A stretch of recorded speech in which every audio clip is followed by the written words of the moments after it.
Bajo la supervisión de Strike y de Wallace como editor, la revista New Republic obtuvo el encargo del Comintern y del KGB de conducir los viejos y sanos sentimientos liberal-democráticos americanos hacia las consignas prosoviéticas y del Comintern. En este ámbito, las agresiones a luchadores liberales y anticomunistas como Wilhelm Reich, que había visto personalmente y había escrito acerca del venenoso fascismo rojo, era una parte central de su misión. Aparentemente la aparición en 1946 de la edición inglesa de la obra de Reich, Psicología de Masas, llamó la atención del Comintern y del equipo de New Republic, disparando un renovado interés en destruirlo. Con Henry Wallace como editor, la revista New Republic publicó primero una difamatoria revisión del libro de Reich de Psicología de las Masas, cuyo autor de esa crítica, Frederick Wertham, un psiquiatra socialista que había cogido fama escribiendo libros y artículos denunciando el efecto malicioso de los cómics en la juventud americana, abogando por una censura. El artículo presentaba a Reich como un político radical peligroso, capaz de dañar a los Estados Unidos, acusándole de tener un desprecio absoluto por las masas, como si las críticas de Reich hacia los asesinos nazis y comunistas estuviesen mal concebidas. El camarada Wertham hizo una llamada a los intelectuales de nuestro tiempo a combatir el tipo de psicofascismo que los libros de Reich ejemplificaban. Pero las calumnias de Wallace Wertham empalidecen comparándolas con las vertidas en la campaña pública acerca de la sexualidad que empezó el año siguiente. En 1947, la escritora comunista Mildred Brady, en las revistas de New Republic y Harper's, insulfó calumniosos artículos: El nuevo culto al sexo y la anarquía, y otro artículo que proyectó fue El extraño caso de Wilhelm Reich.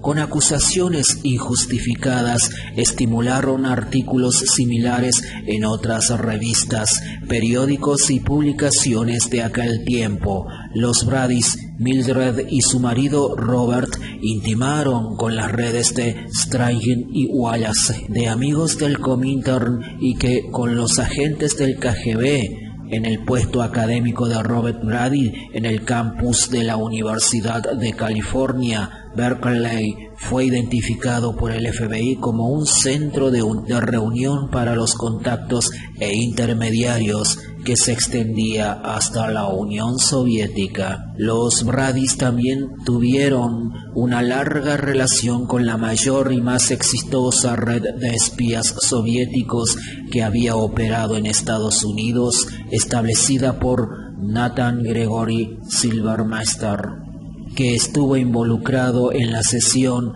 de emisión de secretos atómicos a la Unión Soviética. Los Bradys estuvieron años antes centrados en fundar la organización Consumer Unión de Consumidores, que tuvo una poderosa influencia y en las organizaciones médicas. Ellos escribieron algunos de los escritos en lenguaje específico usados posteriormente en las leyes por la FDA para atacar a los métodos curativos naturales, tales como las denominadas cláusulas de transporte interestatal y etiquetaje incorrecto. Estas normas, creadas en principio para supervisar la seguridad de los alimentos, medicamentos y cosméticos, posiblemente la parte central de su trabajo en el principio y en los primeros años, al parecer debido en parte a los subterfugios del Comintern, se concentró en el control por el gobierno federal de grandes sectores de la economía, el comportamiento público y la salud. Los Bradys tuvieron un papel clave en la creación de esa infraestructura dictatorial de la salud. A pesar de haber sido despedidos de sus puestos de trabajo en 1941 y en la Oficina de Administración de los Precios en la administración Roosevelt, debido a sus abiertas simpatías por el Partido Comunista Soviético. La 10 Comité del Congreso de los Estados Unidos identificó públicamente a los Bradys como agentes soviéticos, siendo expulsado de sus empleos.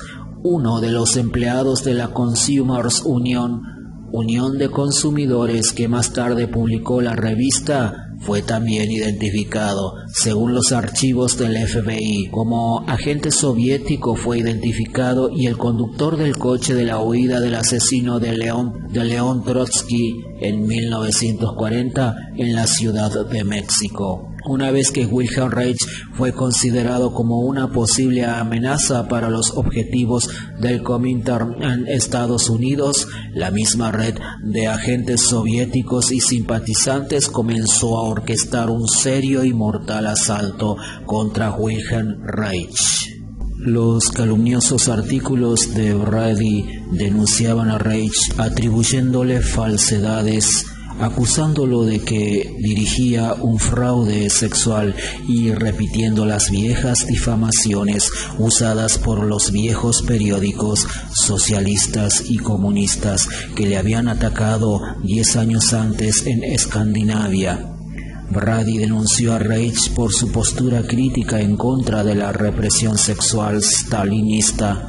De hecho, los bolcheviques y la posterior dictadura estalinista traicionaron progresivamente los derechos humanos y la libertad que existía en los primeros años de la auténtica revolución rusa, o las revoluciones que quedaban de la época zarista. Brady, como escritor hábil, mintió claramente acerca de todo, incluso diciendo que Reich anunciaba su acumulador orgónico como algo que lo curaba todo, lo que nunca fue así. Su artículo utilizó métodos estándar soviéticos de desinformación pública, con medias verdades mezcladas con mentiras ridículas, con el fin de destruir su objetivo. Ello acabó con una abierta llamada a una investigación gubernamental sobre la moral de Wilhelm Reich. Las calumnias de Brady fueron rápidamente recogidas y reproducidas, palabra por palabra, sin comprobar la veracidad de las afirmaciones por otras publicaciones, incluidas revistas médicas hostiles en contra de cualquier método de curación natural, favoreciendo así su querido y provechoso negocio del inicio de la farmacia medicamentosa. Así aparecieron versiones cortas del artículo de Brady y otros nuevos derivados de él, salpicados con comentarios más denigrantes en los distintos periódicos de los Estados Unidos, The New York Post y otros, así como secciones o capítulos de nuevos libros médicos y revistas psicoanalíticas. Estas publicaciones llegaron a decenas de millones de personas. Las calumnias de Brady se amplificaron unos años más tarde por el humanista marxista Martin Gardner. Más tarde famoso, su artículo aparecido en 1950 en la revista presentaba a Reich al mundo académico como un chiflado equivocado. En el influyente libro de Gardner de 1952, Modas y falacias en el nombre de la ciencia, que contenía un capítulo dedicado a la ergonomía, Reich fue tratado como lo que más tarde sería una marca registrada de Gardner y el SICOP, una letanía de falsas y exageradas caricaturas de un trabajo serio, con calumniosas distorsiones de peligro público que causarían risa por lo ridículas que eran. Reich fue etiquetado como un chiflado y un charlatán, Ambos, Brady y Gardner, mantuvieron las hogueras anti-Reich avivadas y calientes. El acumulador de energía orgónica fue denominado por ellos la caja del sexo. En las revistas masculinas como Sear y Reich se convirtió en víctima de desdén y ridículo público, con llamadas a una acción del gobierno para proteger al público del curanderismo médico. Era, como Reich hizo notar, una conspiración comunista jugando sobre las ansiedades sexuales con una posterior reacción en cadena. En el punto culminante de la campaña difamatoria en prensa anti-Reich, los artículos de Brady llegaron a manos de altos oficiales de la FDA gracias a médicos influyentes que provocaron el comienzo de una excesiva investigación oficial.